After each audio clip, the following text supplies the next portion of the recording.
Welcome to another episode of Managing the Problems of Daily Living. I am honored today to have Barbara Connolly here, who is an attorney and a college consultant.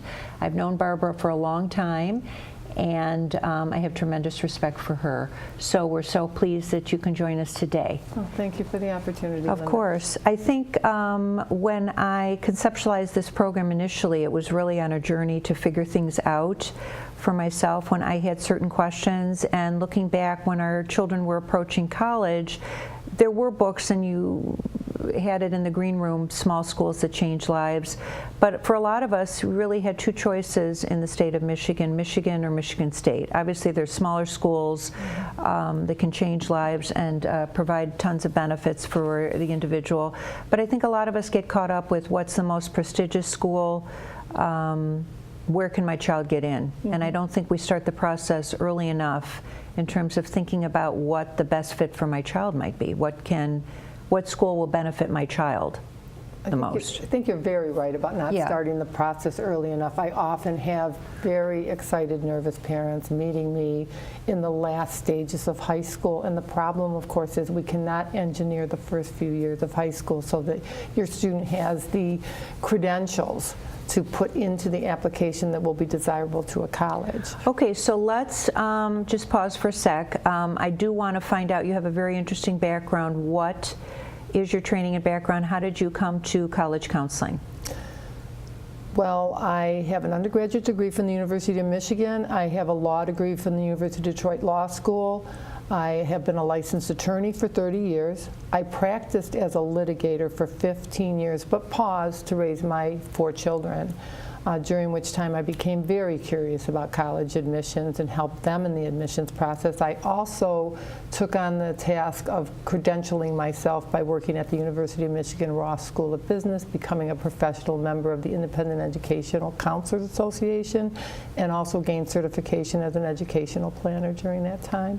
Eventually, I opened up my business as College Choice Counseling, and I've been offering my services for over 17 years. So do you think you started out, you educated yourself, and then maybe people, because your children had great success professionally and in terms of their college choices, so do you think that people were then coming to you as an unpaid consultant initially? Yes, actually that is what happened. My oldest son in particular had great success being admitted to a number of selective schools, and it didn't take long for parents to start calling and asking for help, but fairly soon you have strangers calling and asking for help, and you realize this can't be my life, it will have to be a profession. And that's when I felt that I needed more credentials than merely a mother who had had an experience with one child. So let me ask you, when I ask you what the state of the problem is and what your population is, why do you think that this process causes us as parents and as students so much anxiety? Well, first of all, the stakes are high. It's very important for the student and for the family that the student go to the right institution and have the right future, that they can support themselves and have a good life. So the stakes are high. Often there's a lot of money being spent on schools, tutors, consultants, travel to colleges, even application fees. So when a lot of money is being spent, that causes stress.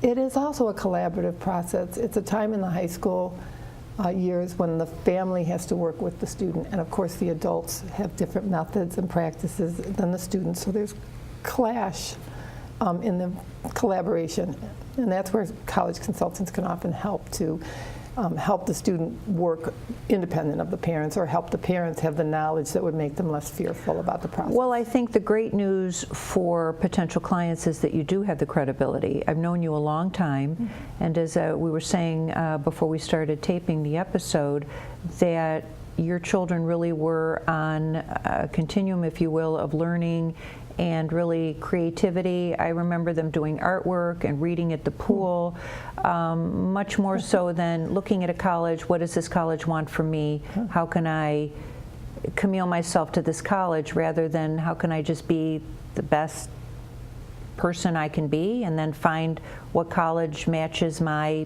interests and attributes, right? I hope it's nice that you remember those days at the pool, and I hope that I raised my children with a great deal of joy.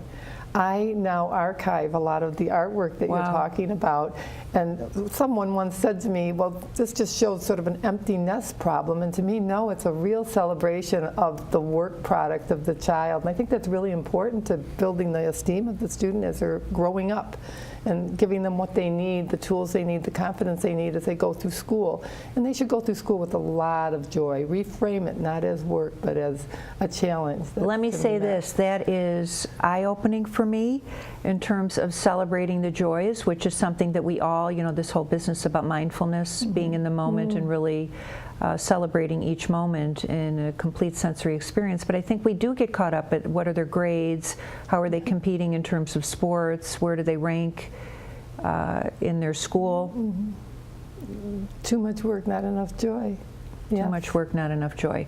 So when we ask you, you know, what is the psychological impact of the application process? I think for a lot of people it is validating for the parents or invalidating, as well as for the students. So I think your point about their self-esteem being independent of a grade or where they get into school is so important, and that has to start early on. It really is important that the parent not internalize the success or the failures of the child. And what's a failure if they don't get into these top-tier schools that are so competitive? Correct.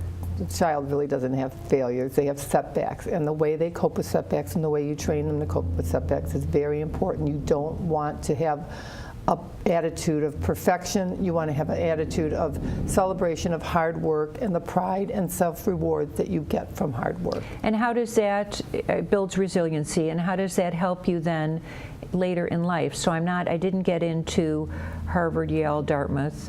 Now I'm an older person and I'm working and my project wasn't accepted or I didn't win that case. If you can manage setbacks appropriately, if you can self-deny appropriately, you can get the work of life done. If you're afraid of making mistakes, you really can't do the work. You might make a mistake. And if you can't, to take a risk. You have to take a risk to move forward in life, and you have to take a setback as a lesson and not as a moment for brutal self-criticism. That's very detrimental to your mental health and, of course, to your life and your work. So, you know, we've all heard the stories about, you know, the parents that go to the sports games and they punch out the referee. There was just a story in the news recently, one of the referees died from getting punched on the soccer field because, you know, their parents didn't like the call or whatever. So how do we as parents separate ourselves out of that equation and continue to focus, in your words, on the self-esteem and intellectual and emotional growth of our children? Well, it isn't easy, but you should try to reframe the project. Again, to use language from your skill set.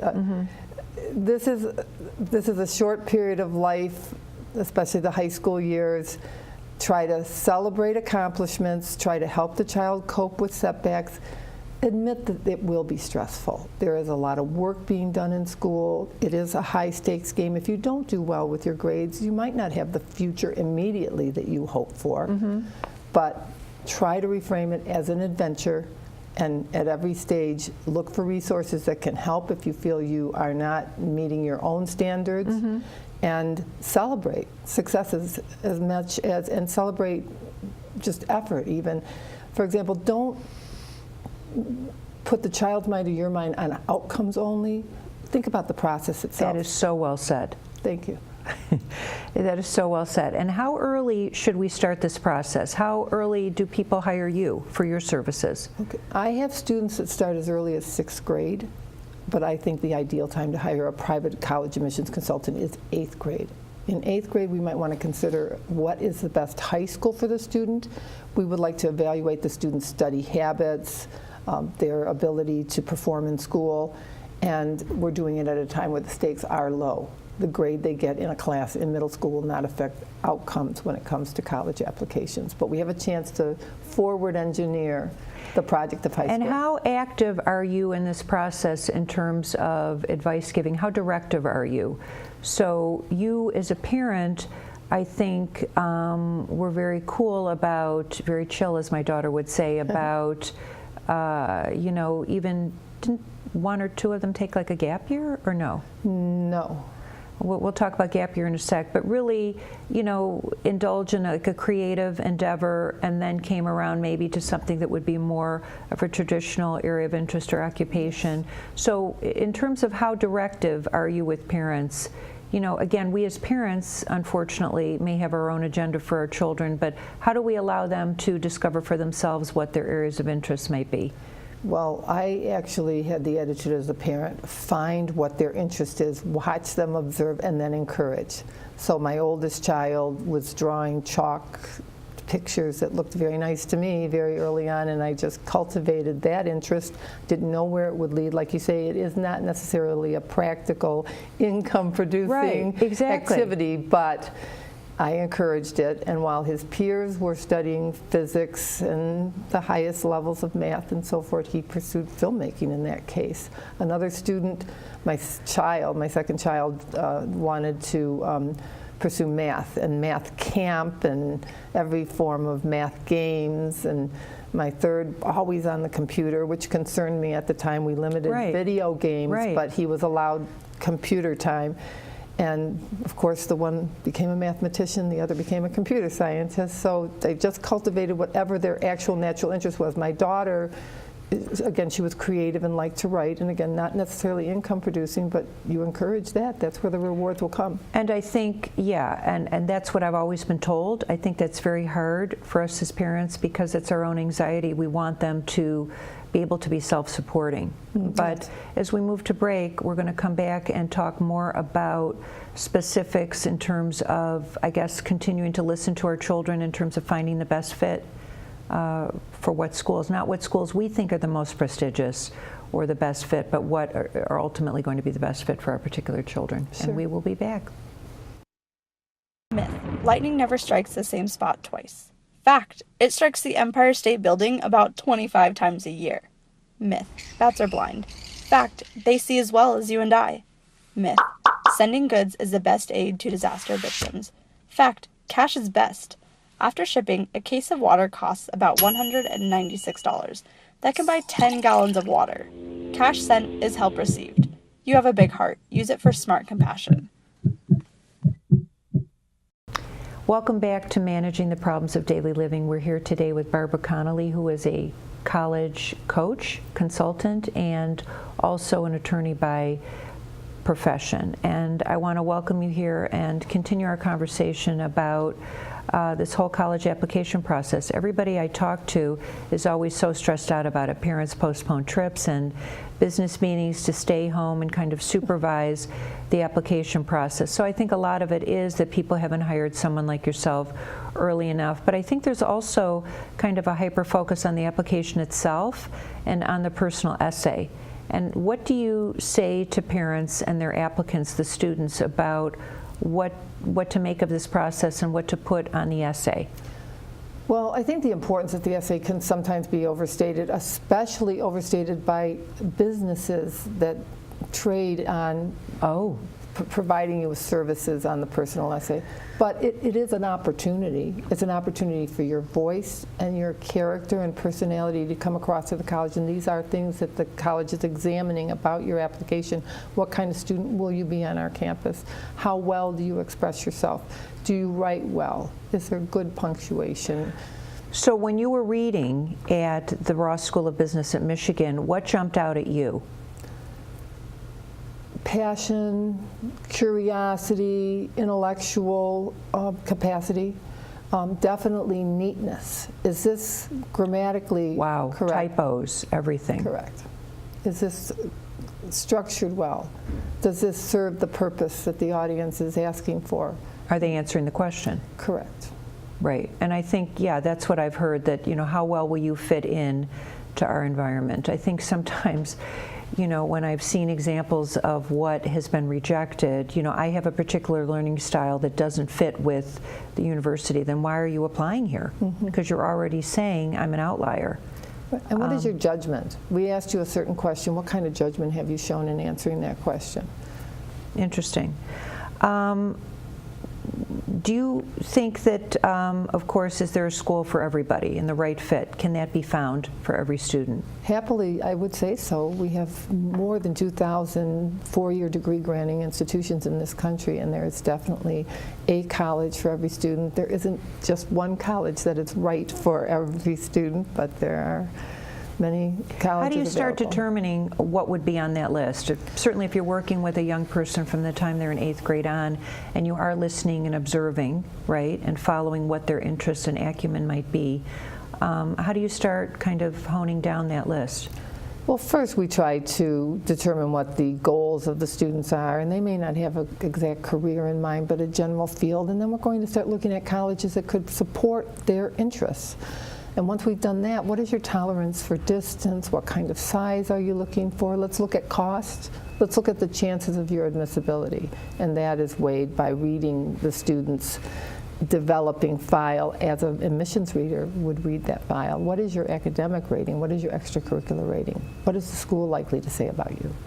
And I'm sure this happens, but do you have people that sometimes tell you you're wrong? You know, you're telling me my child can't get into a certain place because of their scores or their background. I mean, do you have pushback from some of your clients?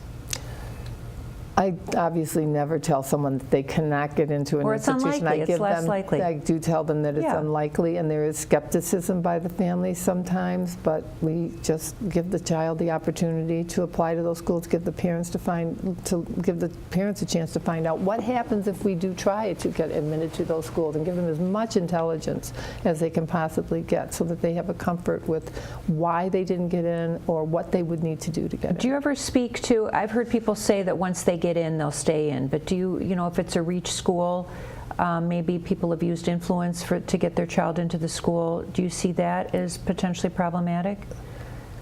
I have seen parents use influence to put a spotlight on their candidates, their students' application. The problem with that is that you might be underqualified for that institution, and there Right. could be a failure. And you are better off going to the school that you fit in and doing as well as you can. It really is not where you go, it is what you do when you get there. And a student that has been admitted under the wire because of influence will probably not perform as well as people that are genuinely fitted in terms of academic qualifications for that school, which will have long-term effects on their opportunities for professional school, graduate school, and work. And also, I mean, the best fit for the student's personality. I think you can make a larger school like the University of Michigan smaller if you're involved in clubs and Absolutely. on-campus organizations. But I think for a lot of us, I went to college at 17, and you know, it took a while to sort of engage. And I think some of these smaller schools, I've heard now, you know, second generation of people applying, you know, they have hiking trips and canoe trips and mentorship, and they pair you up. And you know, if it's a smaller school, like a high school size, you may have more of an opportunity to engage sooner, and it to be more profitable experience for you. Yeah, but the colleges have definitely gotten more parent-like in their approach to students. It used to be an objection that they're expecting us to be a parent on site, but they realize actually there's great benefits to that. In fact, Dean Fitzsimmons at Harvard Law School, at the undergraduate college at Harvard, said it was really a lost generation, all these young people in the 70s that went to college, but they had no parental supervision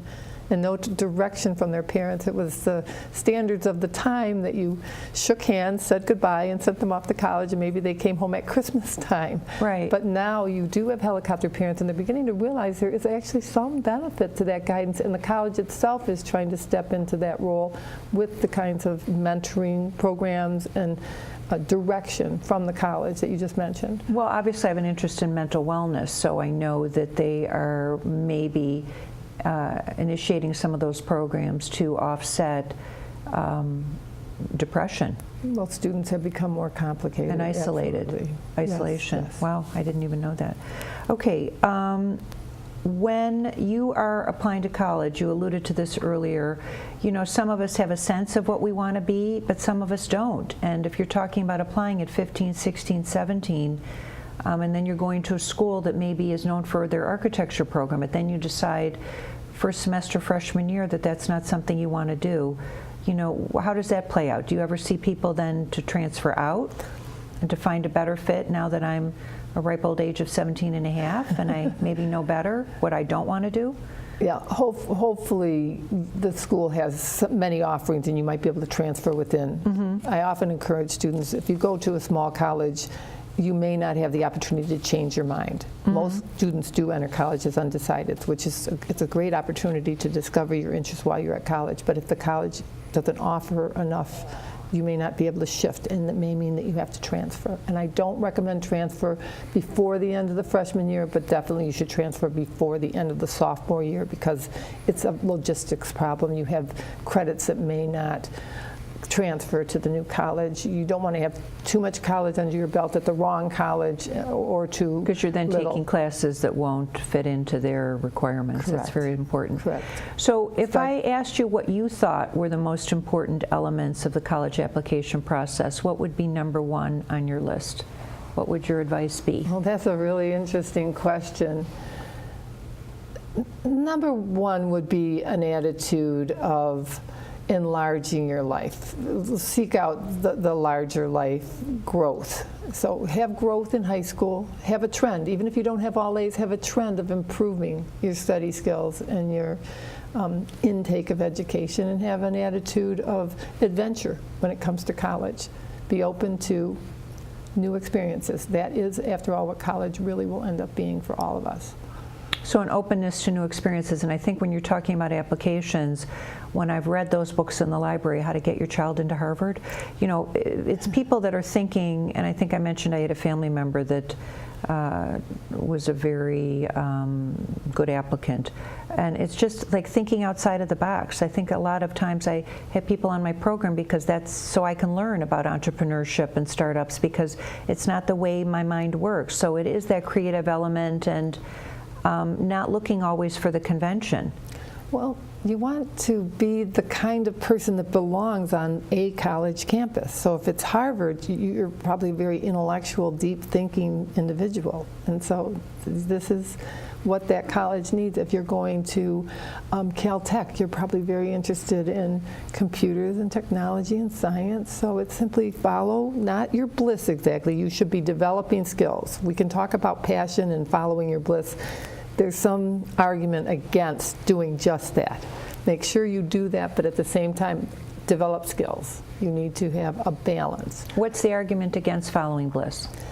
That it's too narrow and it can lead to you being a starving artist. Well, Correct. after all, you have a concern that you want to be, you know, able to support yourself and be successful in more ways than one. Right. So There is develop capital, develop career capital in yourself. Career capital. Career capital. Develop skills that will help you in every facet of life. Even if you are a starving artist, you're going to need to have the skills to make some money on the side and prepare your meals and balance your checking account. It's always interesting to me. My only social media is LinkedIn. So when I look people up, how did they get here? Because that's always my curiosity. They may have had a major, they may be a philosophy major, and they end up in IT.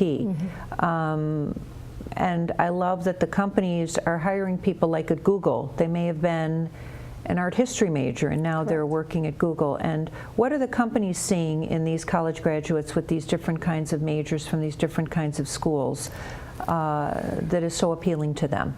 Is it that kind of elastic, creative thought? Yes, and also and the ability to understand others, the ability to communicate well often comes from the humanities and not just from the technology field. In fact, many people in the engineering field may not have that balance. You should develop the capital of the humanities as well as the capital of the technology if you're in a field like technology. And I think that when I was reading about this process in terms of preparing for today, you know, when the colleges are looking to create a freshman class, they don't want everybody the same. They don't want everybody right at the perfect SAT, captain of every team, the volunteers. When they're looking for diversity outside of, you know, ethnicity, what kinds of things are they looking for? Maybe the poet, maybe what? They're trying to build a class that is diverse, not just in terms of ethnicity and other background. They're trying to have an orchestra that functions, so they're going to be looking for musicians. really They're going to have a great swim team, analogy. so they're looking for swimmers. They're going to have a humanities department that needs students, so they're looking for people deeply interested in the humanities, and of course they're looking for people interested in science and other subjects. If you could summarize in a minute or two what a future focus might be, you know, what can we, while we're going through this process, what can we really aspire to do or try to engage in this process? Make it better, more efficacious. Plan the high school years, prepare for standardized tests, prepare early. Colleges are starting to say that it's test optional, but it will always be something that is an opportunity to differentiate you if you have a good score.